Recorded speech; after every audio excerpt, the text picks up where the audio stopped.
Hello students. तो बहुत दिनों से क्वेश्चंस आए नहीं थे, पर मेरे पास बहुत सारे स्टूडेंट्स ने बहुत सारे क्वेश्चंस मेल किए हुए थे, तो उनका सॉल्यूशन मैं आज लेकर के आई हूँ। और अब आगे से कंटिन्यू मैं क्वेश्चंस के सॉल्यूशन लाऊंगी। आप लोग चाहें तो मुझे और भी क्वेश्चंस मेल कर सकते हैं। मेरा मेल आईडी नीचे डिस्क्रिप्शन बॉक्स में दिया हुआ है।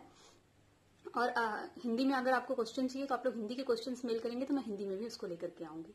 ठीक है, तो फर्स्ट क्वेश्चन है थर्मोडायनेमिक का क्वेश्चन है। थर्मोडायनेमिक मोस्टली कई लोगों को बहुत डिफिकल्ट लगता है। तो इसका फर्स्ट क्वेश्चन ये है कि the entropy change in the fusion of 1 mole of a solid melting at 27 degree centigrade is. क्या क्वेश्चन पूछा है? The entropy change in the fusion of 1 mole of solid. 1 mole का कोई सॉलिड है, वो फ्यूज हो रहा है और मेल्ट हो रहा है। कितने टेम्परेचर पे? 27 डिग्री सेंटीग्रेड पर ये फिर मेल्ट हो जा रहा है। ठीक है, ये सॉलिड था, सॉलिड से ये मेल्ट होकर के लिक्विड में बदल गया।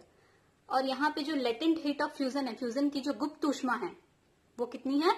2930 जूल पर मोल। तो हम लोग को क्या कैलकुलेट करना है? Entropy change. यहाँ पे एंट्रोपी कितना बदला होगा? सॉलिड से लिक्विड में बदला तो ऑब्वियसली एंट्रोपी तो बदला ही होगा। तो एंट्रोपी चेंज का फॉर्मूला क्या होता है? Del S is equal to del H. जो भी यहाँ पे ऊष्मा रिलीज हो रही है, गुप्त ऊष्मा है, फ्यूजन की गुप्त ऊष्मा है, तो यहाँ पे फ्यूजन ले लो, डिवाइडेड बाई टी। यही है एंट्रोपी चेंज का formula, del S is equal to del H upon T. तो यहाँ फ्यूजन हो रहा है, इसलिए हम लोग एंथैल्पी किसका लेंगे? फ्यूजन की एंथैल्पी लेंगे। तो फ्यूजन की एंथैल्पी अपॉन टेम्परेचर। ठीक, तो चलो सॉल्यूशन पे आ जाते हैं। सबसे पहले तो क्वेश्चन में दिया क्या हुआ है? तो दिया हुआ है कि fusion of 1 mole of a solid. Moles कितने दिए हैं? 1 मोल।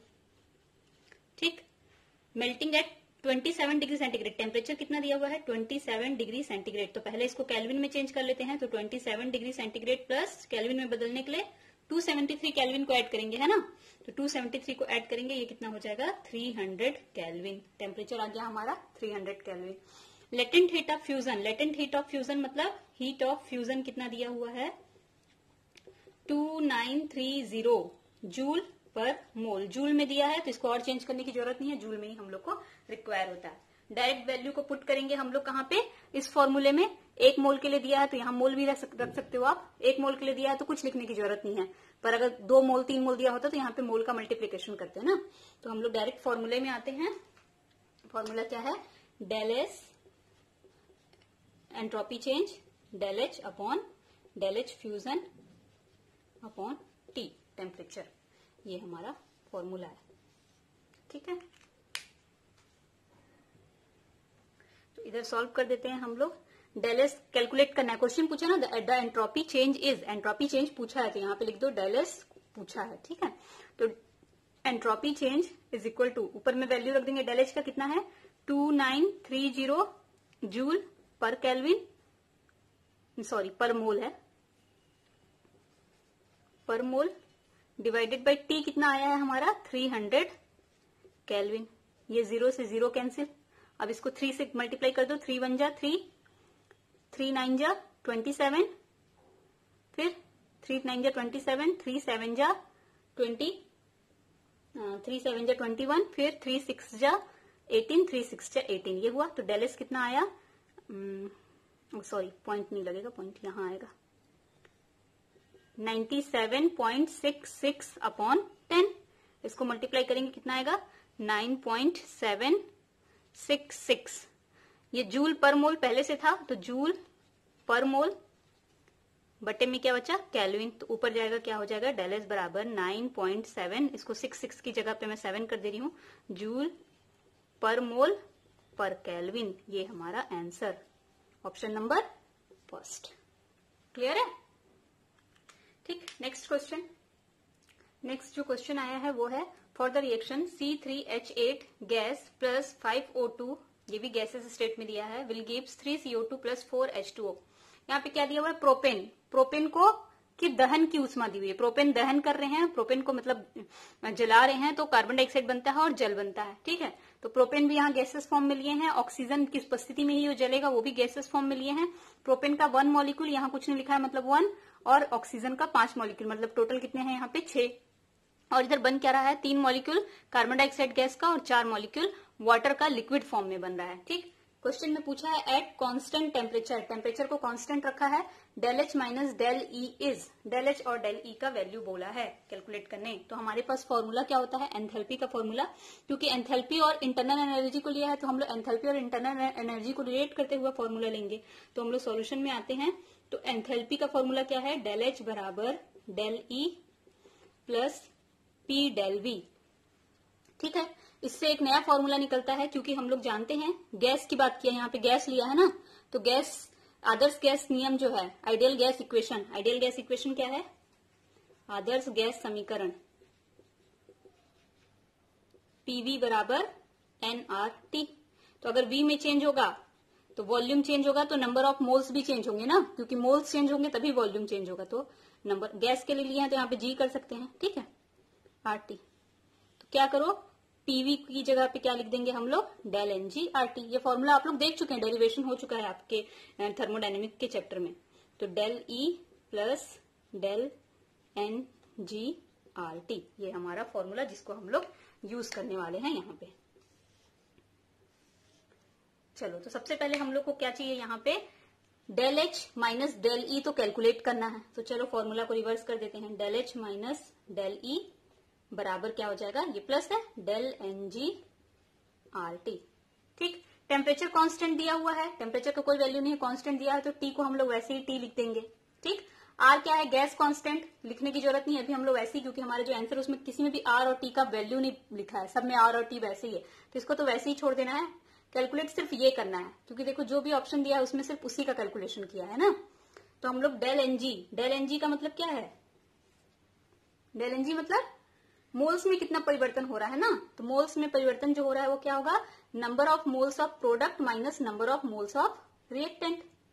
मोल्स प्रोडक्ट के कितने मोल हैं, तो यहाँ पे प्रोडक्ट कितने मोल है, यहाँ पे बन रहा है देखो 3 मोल प्रोडक्ट बन रहा है, तो ये हो जाएगा 3 माइनस टोटल रिएक्टेंट के कितने मोल हैं, तो 1 ये और 5 ये, टोटल कितने रिएक्टेंट के मोल 6, तो -6। तो डेल एनजी का वैल्यू क्या आ जाएगा, del NG is equal to -3, 3 में से 6 गया -3। ठीक, इस वैल्यू को हम लोग क्या करेंगे, इस फॉर्मूले में पुट कर देंगे, तो हो जाएगा del H minus del E is equal to -3RT। तो आंसर क्या बोला था, डेल एच और डेल ई का कितना वैल्यू आएगा पूछा था, तो कितना आएगा -3RT। कौन सा option, option number D correct है। ठीक, नेक्स्ट जो क्वेश्चन किसी ने भेजा है वो है, what is the entropy change in joule per kelvin per mole when 1 mole of ice is converted into water at 0 degree centigrade. The enthalpy change for the conversion of ice to liquid water is 6 kilojoule per mole at 0 degree centigrade. देखो question क्या बोला है, what is the entropy change. तो सबसे पहले तो question में ये बोला है कि हमको कैलकुलेट क्या करना है, एंट्रोपी चेंज। ये एंट्रोपी चेंज किसमें आना चाहिए, जूल पर केल्विन पर मोल में हमारा आंसर आना चाहिए। ठीक है, कब कब एंट्रोपी कब चेंज कराना है, when 1 mole of ice is converted into water. तो 1 मोल आइस लिए हैं, 1 मोल आइस, और वो किसमें बदल रहा है, वाटर में बदल रहा है। कितने टेम्परेचर पे, 0 डिग्री सेंटीग्रेड पे। 0 डिग्री सेंटीग्रेड मतलब 273 केल्विन ना, 273 केल्विन पे। अब चूंकि आइस वाटर में बदल रहा है तो बर्फ को पानी में बदलने के लिए ऊष्मा तो लेनी पड़ेगी ना, ऊष्मा लेगा मतलब एंथैल्पी चेंज होगा, इसका कुछ एंथैल्पी होगा, इसका कुछ एंथैल्पी होगा, यहां से यहां जब जाएगा तो एंथैल्पी या तो कम होगा या तो बढ़ेगा, तो कोई ना कोई एंथैल्पी चेंज यहाँ पे आएगा। तो यहाँ लिख दिया है कि the enthalpy change for the conversion of ice to liquid water is, कितना आ रहा है, 6.0 किलो जूल पर मोल। इसी टेम्परेचर पे बोला है एट 0 डिग्री सेंटीग्रेड मतलब 273 केल्विन पे। ठीक है, तो आप लोग एंट्रोपी चेंज का फॉर्मूला तो अभी पढ़े, डेल एच अपॉन टी। तो ये हो जाएगा del S is equal to, del H का वैल्यू कितना है, 6.0 किलो जूल बोल रहा है। हम लोग को क्या चाहिए, जूल में आंसर चाहिए। यहाँ पे देखो लिखा है जूल में, तो हम लोग इसको पहले जूल में बदल देंगे। तो किलो जूल को जूल में बदलने पर क्या होता है, 1 kilo joule is equal to 1000 joule ना, 1000 जूल होता है। तो किलो जूल को जूल में बदलेंगे तो ये क्या हो जाएगा, 6.0 इंटू 10⁻3। 1000 को मैंने 10⁻3 कर दिया है ना, मतलब 6000 हो जाएगा कुल मिलाकर के। तो 1 2 3 6000 जूल पर मोल। ठीक, तो आपको जैसे समझ आया वैसे लिखो, 6000 समझ आया तो वैसे लिखो, नहीं तो ऐसे लिखो। ठीक, यहाँ पे वैल्यू रख दो डेल एच का 6000 जूल पर मोल और डिवाइडेड बाई 273 केल्विन। इसको मल्टीप्लाई करो, सॉरी इसको डिवाइड करो 273 से, तो जब इसको 3 से देखते हैं करके, 3 9 जा 27 और 3 1 जा 3, ठीक, यहाँ पे 3 2 जा, तो ये क्या आ गया 2000/91 इज इक्वल टू, अब इसको हम लोग जब डिवाइड करेंगे तो आप लोग इसको कैलकुलेट करके देखना, आंसर आएगा 21.98 के करीब, और ये क्या हो जाएगा जूल पर मोल, तो पहले से है, केल्विन ऊपर जाएगा तो यहाँ पे क्या हो जाएगा पर केल्विन। तो आंसर हमारा जूल पर केल्विन पर मोल में आ गया, जैसा क्वेश्चन में कंडीशन रखा था, और वैल्यू कितना है इसको आप लोग कैलकुलेट करना और कमेंट बॉक्स में मेरे को आंसर लिख के बताना कि कितना आंसर आप लोग का आ रहा है, ये आ रहा है कि नहीं, ठीक है, क्योंकि मैंने तो अभी रैंडमली कर लिया है तो मेरा यही आंसर आ रहा है, तो मेरे हिसाब से बी है, पर अगर कुछ अलग आएगा तो आप लोग एक बार कमेंट बॉक्स में मुझे बता देना, ठीक है। नेक्स्ट जो थर्मोडायनेमिक्स से एक और क्वेश्चन आया था वो ये है कि 1 mole of an ideal gas is allowed to expand reversibly and adiabatically from a temperature of 27 degree centigrade, the work done is 3 kilo joule. मतलब कि कोई गैस है, ठीक, यहाँ पे कोई गैस है और ये एक्सपेंड हो रही है, फैल रही है, ऊपर की ओर जा रही है, ठीक है, इसको अलाउ किया गया है फैलने के लिए, कैसे, रिवर्सिबली, मतलब वापस भी आ सकती है, जा भी सकती है, और एडियाबेटिकली मतलब ये पूरा सिस्टम क्या है, ऊष्मा रोधी बना दिए हैं, ऊष्मा ना तो जा सकता है ना तो आ सकता है, मतलब क्यू ऊष्मा जो है वो ना जा सकता है ना आ सकता है, मतलब क्यू का वैल्यू क्या है 0। एडियाबेटिकली जब भी होता है तो क्यू का वैल्यू क्या हो जाता है 0, क्योंकि ना तो ऊष्मा दे रहे हैं ना तो हम लोग ला रहे हैं, एकदम विलगित तंत्र है ना ये। तो कौन से टेम्परेचर पे, टेम्परेचर यहाँ पे दिया हुआ है 27 डिग्री सेंटीग्रेड, तो सबसे पहले टेम्परेचर दिया हुआ है 27 डिग्री सेंटीग्रेड, ये कितना हो जाएगा 27 डिग्री सेंटीग्रेड मतलब 300 केल्विन, केल्विन में बदलेंगे 300 केल्विन हो जाएगा।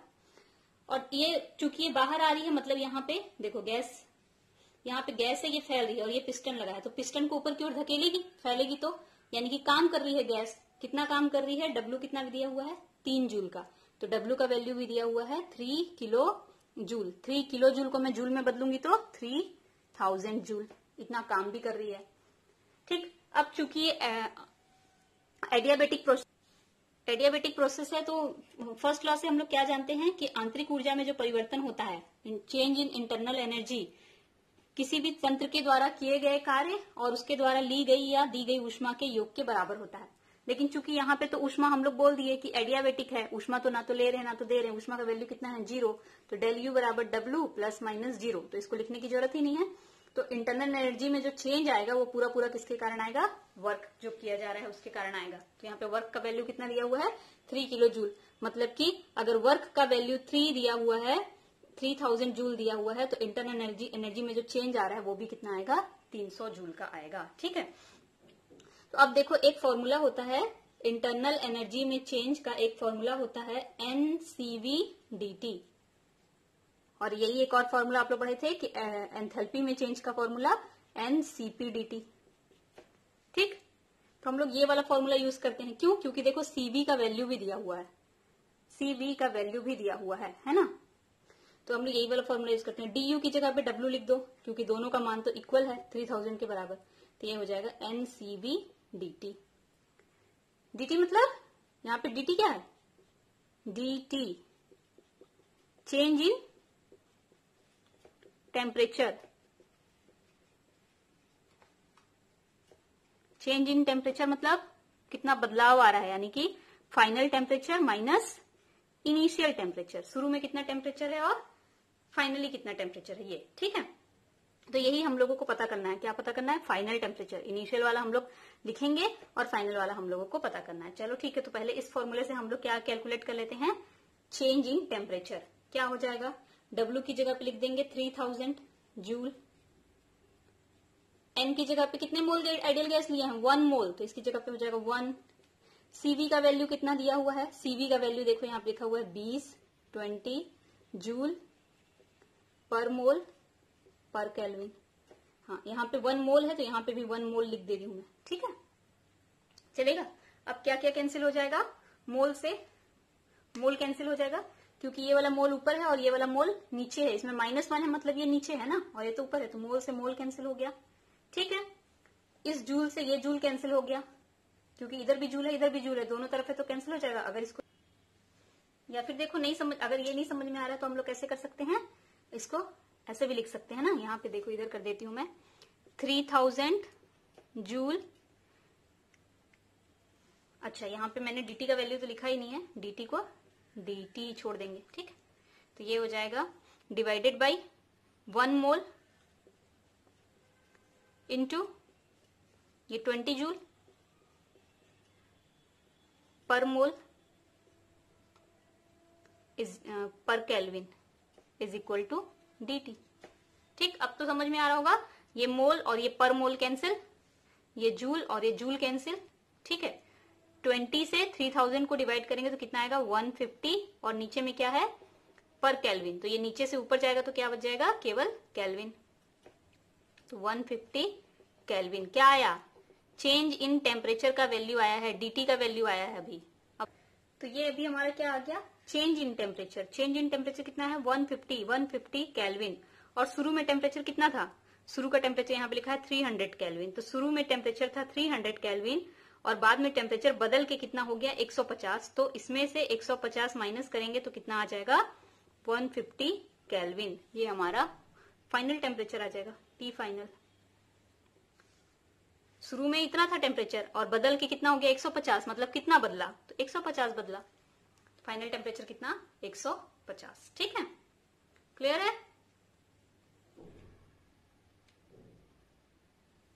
Okay, thank you. तो बताइएगा आप लोगों को और कोई क्वेश्चन होगा तो अपना डाउट भेजिएगा, कमेंट बॉक्स में क्वेश्चन लिख के भेज सकते हैं, मैं उस क्वेश्चन को सॉल्व करके आप लोगों को दूंगी। Thank you.